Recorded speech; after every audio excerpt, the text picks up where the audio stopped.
Quick, when I say the word economist, what comes to mind? Fearless truth-teller? Sage wise man? Someone whose deep understanding of the complex web of billions upon billions of daily interactions in the sphere of human activity enables them to predict the outcome of those interactions years in advance with near certainty? Or do you think of Paul Krugman? Be honest now, it's Krugman, isn't it? That's not just embarrassing, it's perplexing. Economics is a science, right? It must follow some ironclad laws of the physical universe then, mustn't it? But somehow, we always end up asking the same question. Why are economists always wrong? This is the Corbett Report. So, what's going on here? How can it be that a profession that likes to call itself a science, even a dismal science, and whose practitioners are entrusted with steering the economies of entire nations, can be so consistently, horribly, laughably wrong? Case in point, Paul Krugman. If we discovered that space aliens were planning to attack, and we needed a massive buildup to counter the space alien threat, and really inflation and budget deficits took secondary place to that, this slump would be over in 18 months. And then if we discovered, whoops, we made a mistake, there aren't actually any space aliens. So we need Orson Welles, is what you're saying. No, there was a Twilight Zone episode like this in which scientists fake an alien threat in order to achieve world peace. Well, this time we don't need it. We need it in order to get some fiscal stimulus. Why is it that these piercing intellects praised Bubbles Greenspan as the maestro for saving the US from the consequences of the dot-com bubble by blowing an even more destructive housing bubble? I still do not fully understand why it happened, and obviously to the extent that I figure out where it happened and why, I will change my views. Why is it that these wise men consistently laughed at the only people who dared to point out that the housing bubble was in fact a bubble? Most of the profits that people have in real estate are going to vanish, just like the profits in the dot-coms in 1999-2000. It's a fantasy. People can't sell their house. The inventories are exploding all over the country. Houses are on the market for 6 months a year. There's no bidders. The prices are going to fall through the floor. You guys are deluding yourselves. We heard it loud and clear from all of our panelists. Why is it that they now sing the praises of negative interest rates and other innovations that were once thought of as literally impossible? Of course, the negative interest rates is a different thing. It's not the QE. And there are obviously side effects to the negative interest rates. We've discussed it many times. But again, they are vastly offset by the continuing increasing evidence of the effectiveness that negative interest rates are having on, and the positive effects that negative interest rates are having on growth, and therefore on the recovery, and therefore on price stability in the medium term.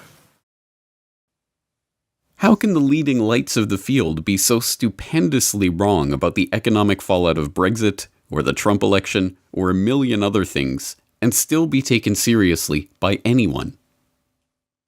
The Royal Economic Society, of which I am a member, and the 600 economists that reject Brexit are the very same economists to whom the Queen, if you recall, after the 2008 catastrophe, addressed a letter with a devastating question. Why didn't you see it coming?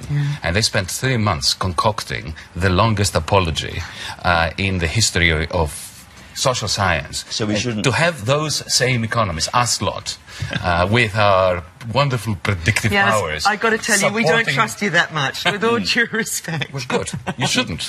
That's the point I'm making, that you should not trust an economist to predict the future.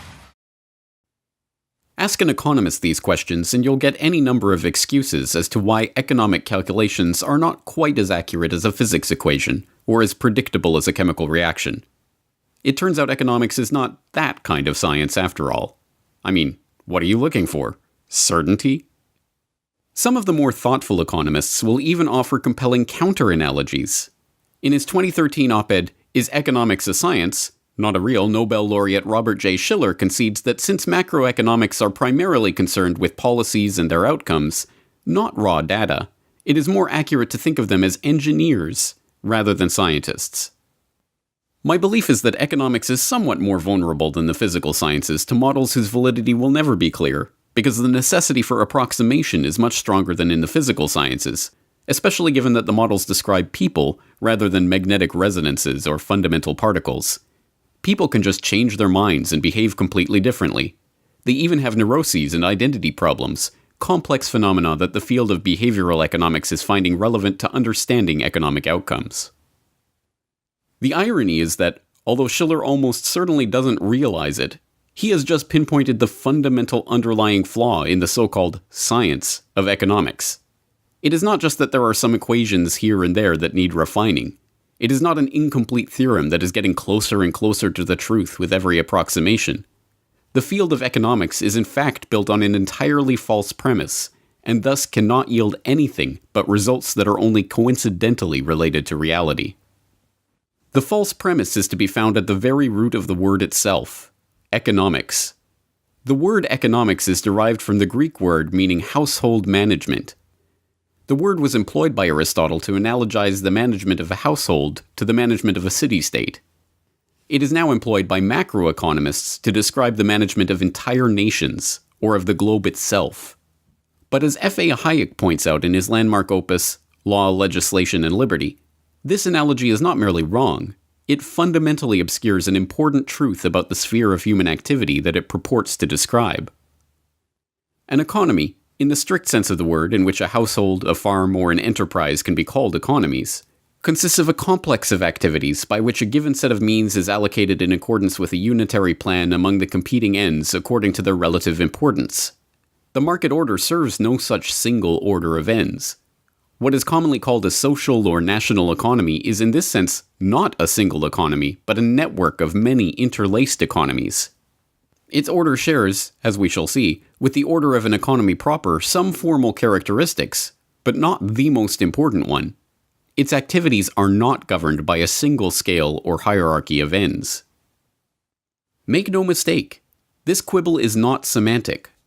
Although economics describes the study of resource allocation in line with a unitary plan to satisfy a single scale of value, that is manifestly not what economists are trying to describe. As Hayek explains, this is in fact a chief source of error in the study of economics itself. The belief that the economic activities of the individual members of society are, or ought to be, part of one economy in the strict sense of the term, and that what is commonly described as the economy of a country or a society ought to be ordered and judged by the same criteria as an economy proper, is a chief source of error in this field. But whenever we speak of the economy of a country, or of the world, we are employing a term which suggests that these systems ought to be run on socialist lines and directed according to a single plan, so as to serve a unitary system of ends. Thus, baked into the economics pie is the notion that the economist's job is, as Schiller concedes, to fine-tune the unitary economic plan of a government or central planning council in the service of a single set of ends. Any guess whose ends these economists end up serving? Hint, it's not yours. This explains why classical economists concern themselves with the ultimate form of household management, that is, the creation of a centrally planned national or even global economy. As Ludwig von Mises elaborates in Human Action, the question which preoccupied the economists was whether a tailor could be supplied with bread and shoes if there was no government decree compelling the baker and the shoemaker to provide for his needs. The first thought was that authoritarian interference is required to make every specialist serve his fellow citizens. The economists were taken aback when they discovered that no such compulsion is needed. In contrasting productivity and profitability, self-interest and public welfare, selfishness and altruism, the economists implicitly referred to the image of a socialist system. Their astonishment at the automatic, as it were, steering of the market system was precisely due to the fact that they realized that an anarchic state of production results in supplying people better than the orders of a centralized, omnipotent government. The idea of socialism, a system of the division of labor entirely controlled and managed by a planning authority, did not originate in the heads of utopian reformers. These utopians aimed rather at the autarkic coexistence of small self-sufficient bodies. Take, for instance, Fourier's phalanstère. The radicalism of the reformers turned towards socialism when they took the image of an economy managed by a national government or a world authority, implied in the theories of the economists, as a model for their new order. Indeed, the dream of the economists has always been to be the engineers of the new order in the service of their natural employers, the central planners. This is why the conception of technocracy was so immediately appealing to the very overlap of economists and engineers that Schiller identifies as the true heart of economics. This also explains why economists are doomed to fail in their attempts to construct the perfect set of policies for directing the national economy. There is no such thing as a unitary plan to balance out the needs of any group of humans, let alone entire nations. Worse yet for the would-be managers of human activity, even the idea of a best-fit plan or some utilitarian greater good policy package for the direction of resource allocation is a pipe dream. Human values are incommensurable, to say nothing of material wants, needs, and desires. The calculation of the ideal allocation of resources to meet all of those needs, fulfill those desires, and maintain those values is not just impossible, but nonsensical. As author Sheldon Richman explains, while each person demonstrates his or her changeable ranking of ends through the choices made and actions taken, there is no social ranking of all the ends valued by all the individuals in the society. My desire, say, for a pizza dinner can't be placed on a social value scale in order to see what it takes precedence over and what takes precedence over it. That simply makes no sense. Society is not an organism with a preference scale, and preferences cannot be compared interpersonally, because for each person, preferences are subjective and ordinal. So if not economics, then what? How do we describe the study of the order that undeniably arises from the sum total of human activities? The tailor is supplied with bread and shoes, after all, and he supplies the baker and shoemaker with clothes. How do we understand this nearly unfathomably complex web of activities that bind humanity together, if not through economics? Never fear, there is a word for that. The word is catalactics, which derives from the Greek verb which means not only to exchange, but also to reconcile, in the sense of admission to a community, or changing from enemy to friend. The word in itself speaks to the profound connection that is possible from the act of mutually beneficial exchange, and changes the inflection entirely from the coercive management of human cattle for the benefit of a unitary plan, economics, to the creation of a community based on exchange and friendship, catalactics.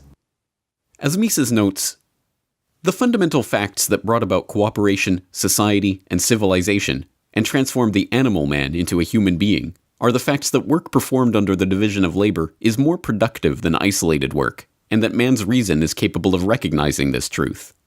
But for these facts, men would have forever remained deadly foes of one another, irreconcilable rivals in their endeavors to secure a portion of the scarce supply of means of sustenance provided by nature. Each man would have been forced to view all other men as his enemies. His craving for the satisfaction of his own appetites would have brought him into an implacable conflict with all his neighbors. No sympathy could possibly develop under such a state of affairs. As opposed to this war of all against all, necessitated by the economic misconception of the world, is the cooperation implicit in the catalactic understanding of human action. Cooperation and exchange are the very basis of human civilization. Economy and central planning are their antitheses. The role of the catalactician, then, is very different from that of the economist. The catalactician describes the order of human activity, quantifies and examines it, but directing that order? Managing it? Controlling it? Coercing its participants into a unitary plan of action? This is not even conceivable to the catalactician. So, dear listener, you have very likely just learned a new concept and a new word. It might be beneficial to ask why you have spent your whole life learning about economics, listening to the pronouncements of economists, and worrying about the functioning of the economy, rather than learning about catalactics, listening to the descriptions of catalacticians, and marveling at the function of the catalaxy. Why has this word been occluded from your understanding? Why has it never appeared in the newspaper or on the lips of any of your school teachers during your 12,000 hours of government-sponsored indoctrination? Is there a deeper lesson about the world and the way that it works that has been deliberately kept from you? And if so, to whose benefit does this skewing of your consciousness redound? I'll leave you to ponder the significance of these questions on your own time, Meanwhile, it's time to start examining, describing, and participating in the Cadillac Sea. This piece first appeared in the Corbett Report subscriber newsletter in December 2016. To keep up to date with the newsletter and to support the Corbett Report, please subscribe today.